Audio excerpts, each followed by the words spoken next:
everyone, welcome to End of the World Weekly. Let me tell you how this show works. I'm Newsbot, 29,000. I'm from a post-apocalyptic future.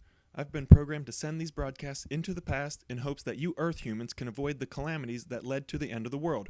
Okay, got it? Good. So let me tell you about some of your current events and how they spiral out of control and bring about the apocalypse. In a daring act of cyber espionage, an anonymous hacker took down San Francisco's rail systems and demanded a $73,000 ransom to turn them back on.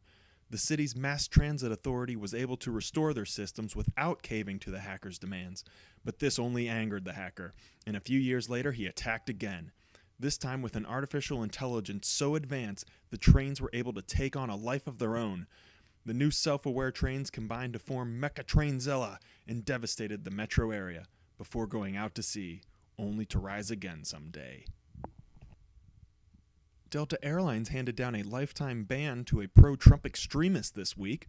The man was running up and down the aisles screaming about how great the orange schmuck is. The Trump fanatic claimed he was just being patriotic, but sometimes patriotic and shit-faced can be mistaken for one another, and this guy was certainly a mistake.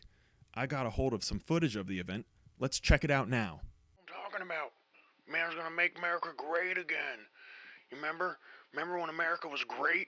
Remember we could ride around in circles, beat up gays without being in hell for it? Yeah, I remember them days. Donald Trump bringing them days back. Donald Trump, that's what I'm talking about. Gonna build a wall. Wall's gonna keep out all the Mexicans. Keep them coming in from my country. Gonna keep them from stealing my job.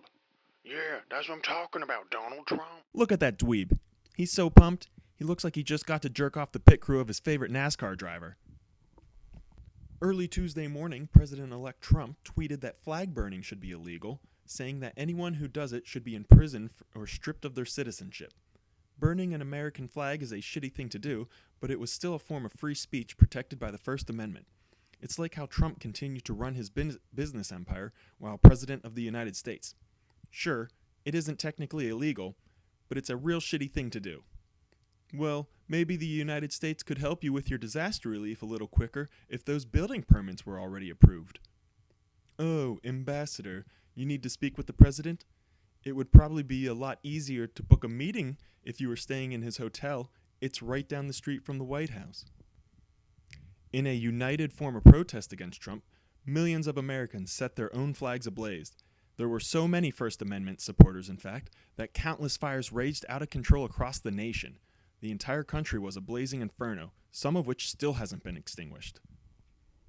Michael, Jim, Delegati, the inventor of McDonald's Big Mac, passed away this week.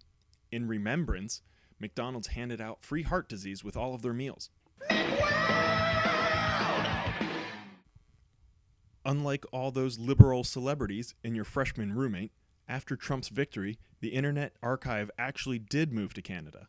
Trump's pro-censorship / anti-First Amendment rhetoric convinced the nonprofit to keep a backup in another country that wouldn't be subject to U.S. law. Unfortunately, the files that were backed up there were destroyed by radioactive lumberjacks in the Great Syrup Wars. Greek bodybuilder Yanis Mayos lost a competition in Athens this week.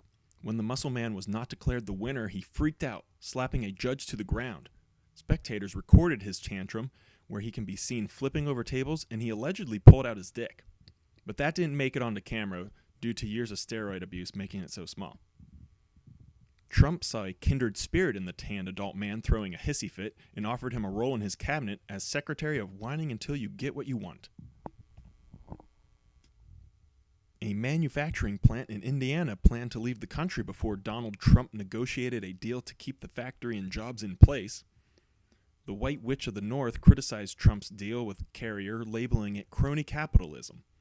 Through tax breaks and other incentives, the deal Trump negotiated essentially had the American taxpayers paying the salaries of the workforce at the plant. Palin wrote in an op-ed that the deal is one big fail. And that was coming from someone who knows a thing or two about one big fail. This week, MDMA moved one step closer to becoming a prescription drug treatment for PTSD. The FDA approved final trials of the treatment after reviewing previous studies that demonstrated its effectiveness in treating the mental condition.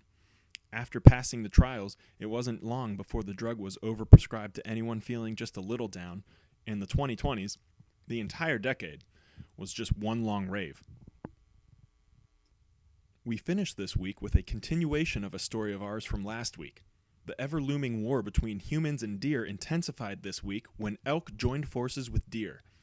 We actually have footage of the elk's initial attack on mankind, but I have to warn our more sensitive viewers, what we are about to show you is extremely graphic. We turn now to the footage.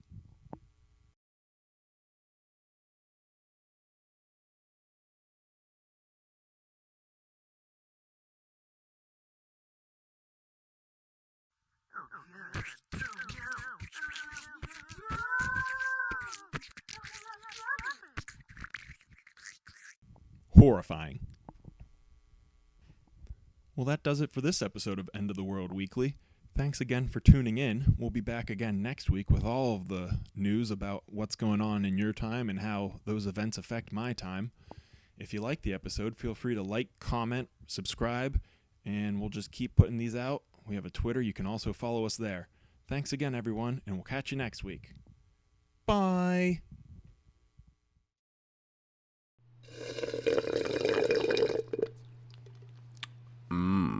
Delicious.